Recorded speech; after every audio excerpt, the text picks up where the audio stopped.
Alerta Entrevista. Alerta Entrevista.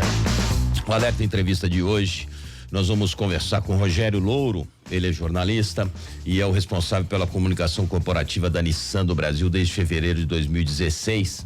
Ele era gerente sênior, se tornou diretor de área. O Rogério Louro entrou na Nissan em outubro de 2013 e desempenhou um papel importante em momentos marcantes da empresa no Brasil, como as ações de comunicação da marca nos Jogos Olímpicos e Paralímpicos do Rio 2016, no revezamento da tocha olímpica, no lançamento mundial do Nissan Kicks e de outros modelos da marca, além da inauguração do Complexo Industrial de Resende, entre outros projetos. Ele é formado em comunicação social e jornalismo, pós-graduado em marketing, tem mais de 20 anos de experiência na área de comunicação, tendo atuado na área corporativa de montadoras e como jornalista em veículos de comunicação. Trabalhou no Globo, na Tribuna da Imprensa, na Agência de Notícia Autopress, na TV Educativa do Rio de Janeiro, atual TV Brasil, em sites também. E também como jornalista foi o primeiro brasileiro a entregar o júri internacional do prêmio World Car of the Year em 2006, a ser premiado no International Automotive Media Awards nos Estados Unidos, com uma medalha de prata e uma de bronze por reportagens ligadas ao setor automotivo publicadas no jornal O Globo, onde fez sua carreira. Conosco aqui o Raimundo Couto, que é o nosso responsável pela coluna Supermotor, que eu mostro para vocês toda sexta-feira. Ela tá no jornal O Tempo, a coluna Supermotor, inclusive dessa semana, tá sensacional. E Isis Mota, a nossa subeditora de economia, também nos jornais O Tempo. Ô Rogério, eu queria começar perguntando para você, como é que foi essa transição sua do jornalismo para comunicação? Quer dizer, você mudou de lado do balcão, né? Antes de começar, primeiro, boa tarde, queria agradecer ter a oportunidade de estar aqui hoje com vocês. É uma mudança, mas eu acho que é uma mudança muito mais sutil do que muita gente pensa. Porque o jornalista, ele lida no dia a dia com muitos temas, né? É uma profissão muito ágil, que a gente se adapta diariamente, né, às informações, às necessidades. E no mundo corporativo, tanto no meu caso, que nós cuidamos da parte tanto de relação com a imprensa quanto a relação com os funcionários, né, que a gente chama de comunicação interna, você também tem que ter essa agilidade e tem que ter bom senso, né? Eu acho que como jornalista, a escola do jornalismo nos ensina muito a ter bom senso, a apurar os fatos, né, e como repassar isso de uma maneira que as pessoas entendam. Que vocês fazem isso aqui diariamente. E quando você lida com os funcionários de uma empresa, ou mesmo você como porta-voz de uma empresa, você tem que lidar com outros jornalistas, transparência, precisão na informação e agilidade são fundamentais. Então, no fim, a mudança é mais sutil do que muita gente pensa. Eu, inclusive, também achava que ia ser muito mais complicado. Isis, por favor. Pode falar? Muito bem, boa tarde a todos os ouvintes. Rogério, a gente conversou um pouco antes dessa entrevista entrar no ar e a gente estava falando sobre os carros elétricos, o potencial que esse mercado tem hoje. Eu vejo o mercado automotivo assim como uma dicotomia muito grande. A gente tem uma massa de veículos, entre aspas, com todo respeito, atrasados em relação ao resto do mundo, assim, aqui no Brasil, e a gente tem essas tecnologias de ponta maravilhosas que estão brotando e aí que um dia, e eu espero que seja muito rápido, cheguem para nós, né? O que a gente pode esperar da Nissan nesse quesito inovação, inclusive no uso de combustíveis inovadores daqui para frente? Eu sei que vocês já têm, mas ainda não é acessível, digamos. O carro elétrico que eu acho que é o grande símbolo dessa mudança da indústria automobilística. Começamos a vender o Nissan Leaf no Brasil em julho, ainda em algumas cidades, não em todo o Brasil. O Nissan Leaf é o carro elétrico mais vendido do mundo. Então nós temos o Nissan Leaf desde 2010 e essa que nós estamos vendendo agora no Brasil é a nova geração, que começou a ser vendido agora. Li uma coisa maravilhosa outro dia que fala que o Nissan Leaf é o iPhone dos carros elétricos, assim, é o cara que está estabelecendo os parâmetros de qualidade. Achei sensacional. Sim, a comparação. É um carro que já vendeu mais de 400 mil unidades no mundo. produzido em 3 países diferentes, presente em mais de 50 mercados. Então, realmente nós temos um histórico que poucas têm, ou que nenhuma tem, que desde 2010 nós já vendemos e em volume. No Brasil chegou agora em julho, mas o mais importante, eu acho assim, mostra que o Brasil não está perdendo o trem. Tá? Eu acho que o mais importante na nossa visão, como você falou, ainda é um carro ainda de segmento, muito segmentado, né?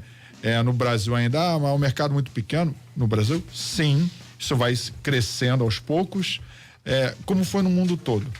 Então, o carro elétrico, o carro autônomo, os mais conectados, nós temos de trazer para o Brasil. Se a gente for esperar ter a infraestrutura perfeita, o sinal de Wi-Fi perfeito, não faz, né? Não faz. Ao mesmo tempo, você trazendo, você mostra para outras empresas de outros setores que tem gente se movimentando. Isso traz interesse de outras empresas que somam para esse conjunto. Então, é ficar esperando o momento ideal. Perde o time, ou né? Perde o time. Então, nós apostamos em trazer, porque a Nissan faz isso no mundo todo, então nós decidimos trazer o carro. Mas, assim, o importante também, eu acho, é lembrar que não é uma ruptura de um dia para a noite, acabar os carros a combustão e só tem carro elétrico. Não é assim, né? É um gradativo, vai aumentando, isso mesmo nos Estados Unidos, no Japão.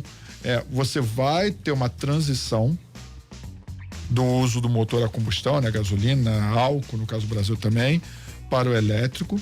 Tem utilidades que vão ser mais rápidas, né? Para algumas pessoas isso vai ser mais rápido, não só por questão de custo, mas por questão de filosofia, por vários fatores, e outras vai demorar mais. Então também tem que ter seu consciente nisso. Não é assim, acabou o carro a combustão, amanhã só tem carro elétrico. Isso não é na realidade. Mas nós acreditamos que é um futuro sem volta. Sim. Mas vai evoluindo. Aos tempos de cada país vai ter o seu nível de aceleração, né? Vai ter a sua evolução, né? De acordo com várias características. Lembrando que o Brasil é um país continental, então por isso só nós temos vários mercados dentro de um mercado. E me fala uma coisa, eu já vi pessoas, eu acho que todo mundo já viu pessoas que falam que tem medo de dirigir um carro elétrico e de repente ficar no meio de uma estrada sem ter como rodar porque acabou a energia. Que mitos existem em torno do carro elétrico hoje, assim, que a gente precisa acabar com eles? Primeiro vamos para a autonomia. Fato, você hoje no Brasil, você não vai ir de Belo Horizonte a Fortaleza de carro elétrico. Não vai. Belo Horizonte a Goiânia, porque não tem uma estrutura hoje para isso. No Japão você já cruza o Japão inteiro de carro elétrico. Mas também esse público que faz essas longas viagens é um público muito pequeno comparado à média do Brasil. Existe um estudo, né, dos órgãos de trânsito, que a média de quilometragem que o brasileiro anda por dia fica em torno de 40 a 42 quilômetros. Média Brasil. Um carro elétrico, como o Nissan Leaf, por exemplo, o Nissan Leaf tem uma autonomia, aí tem diferentes níveis de maneiras de medir, tá? Mas vamos dizer, a medição mais rígida, ele tem uma autonomia hoje de 240 quilômetros. Se você roda 42 quilômetros em média por dia, sem uma autonomia de 240, você nunca vai ficar sem bateria. Então, isso é o primeiro ponto. A segunda coisa o carro elétrico, ele tem uma outra lógica de abastecimento. Normalmente, a pessoa abastece o carro elétrico, ele usa o carro elétrico de dia, ele chega em casa, coloca o carro elétrico na tomada. No outro dia de manhã, o carro está com 100% da carga. Isso é diferente do que a gente faz hoje com um carro com motor a combustão, gasolina ou etanol. Sim. Normalmente você vai usando. Quando ele está chegando quase no final, que você procura um posto e para abastecer. Ninguém vai ao posto todo dia para dar aquela completada. Então o carro elétrico, normalmente, todo dia de uma coisa você acorda, ele está com 100%. Você não está com 40, 50. Então você pode rodar aqueles 240, no caso do Leaf, todo dia. É diferente. Então o carro elétrico, ele também é uma nova maneira de conduzir. Então tem algumas características, mas assim, normalmente muito mais um mito de que você vai ficar sem bateria do que a real situações de você ficar sem bateria. Existem exceções? Existem. A pessoa que vai rodar para, 1.000 quilômetros, 700, a gente sabe que no Brasil, por ser um país muito grande, existem, mas são exceções, não é a maioria. No dia a dia, as pessoas rodam muito menos e o carro elétrico atende tranquilamente. E aí tem outros mitos mais curiosos, porque tem gente, por exemplo, que acha que carro elétrico na chuva dá choque. Isso é fato, tá? As pessoas têm. Raimundo? Então, boa tarde a todos.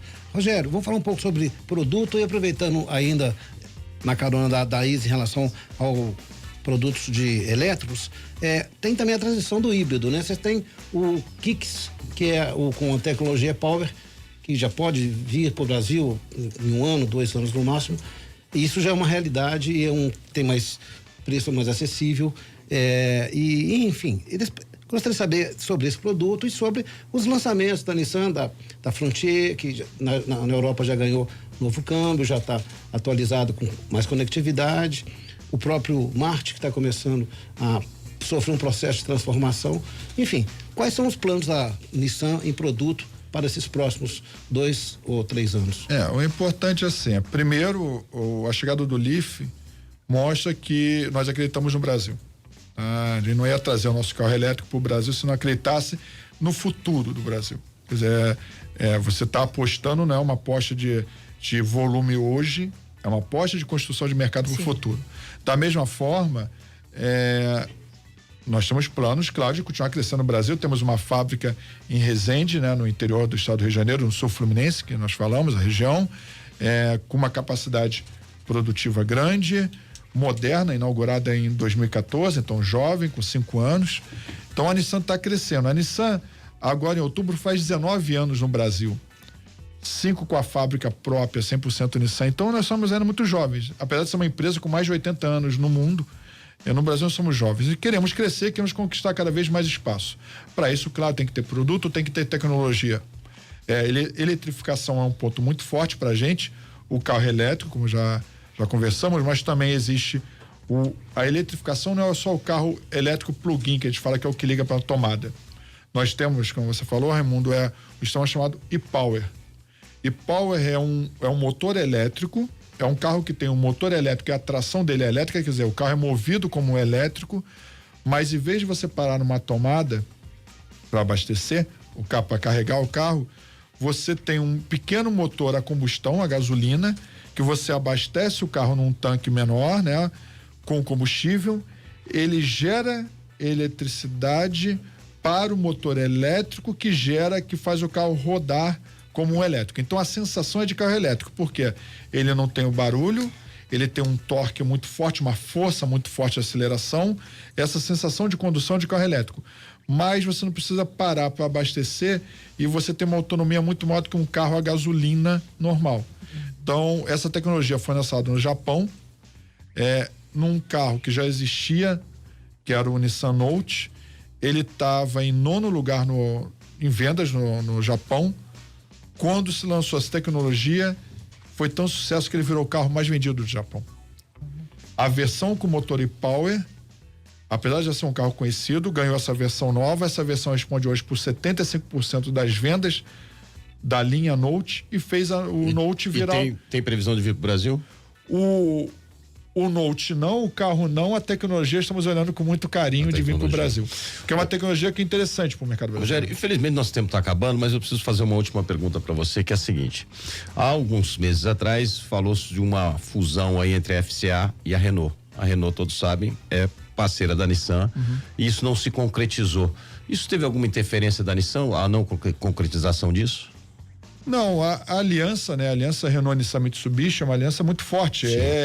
Juntas somos a maior montadora do mundo, a maior grupo automotivo do mundo, e são negociações sempre muito complexas, não é uma interfere na outra, mas existe, claro, a necessidade de ter ser bom para a aliança. Mas ainda existe essa possibilidade?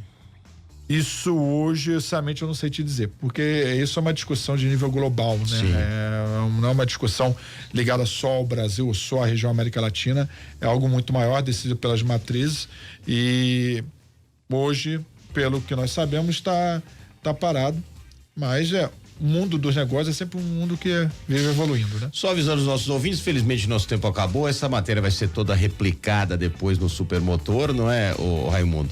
Com todas as informações, o caderno toda sexta-feira e a partir de quinta-feira que vem o seu Raimundo Couto é presença obrigatória aqui no Alerta Sul para trazer informações e vamos querer trazer para Nissan também, né? Aliás, eu preciso conversar com você que eu tô precisando de um carrinho da Nissan para fazer um sorteio aqui na rádio. Nós vamos pegar um Marte aí para sortear no aniversário da rádio. O que você acha? Dia 12 de junho. Meu aniversário, 12 de junho? Pronto aí, ó. Você já dá o presente. Dia dos namorados? Dia dos namorados e dia da inauguração da Rádio Super. Vamos completar 3 anos. Então. Eu não vou fazer 3 anos, infelizmente, mas um pouquinho mais. Mas vai ser muito legal, a gente faz uma festa só. Tá bom. Combinado? Ô Raimundo, obrigado, querido. Eu que agradeço. Isis Mota, muito obrigado, tá sumida também, viu? Puxar sua orelha.